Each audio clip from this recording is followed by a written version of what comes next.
Ամեն երրորդ մարդը Հայաստանի Հանրապետությունում սպասում է թոշակների բարձրացմանը։ Մոտավորապես 502,000 մարդ ստանում է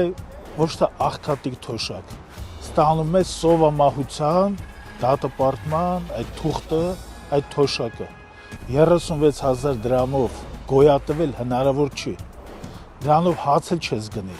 դրանով դեղեր չես գնի, դրանով չեմ խոսում հագուստի մասին, չեմ խոսում ճանապարհության մասին, թորնիկներին որևիցե քաղցրավենի գնելու հնարավորության մասին։ Մեր ժողովրդի 502,000 մարդ դատապարտված է սովամահության։ Սրա դիմաց մենք պետք է առնենք, ինչպես կարևորագույն հարցերից մեկն է, արդյոք կա բյուջեում այդ փողը։ Հավատացնում եմ բոլորին, որ այդ փողը կա, այդ փողը մենք հստակ տեղորոշել ենք, այս փողից գալի մասը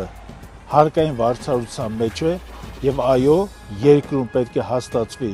իրական հարկային վարձատրություն, ստվերային բոլոր հնարավոր աղբյուրները, բոլոր հարթակները, բոլոր սխեմաները, լինի դա իշխանական ինչ-որ ծածկույթի տակ, ինչ-որ տանիքի տակ, դրանք բոլորը պետք է վերացվեն։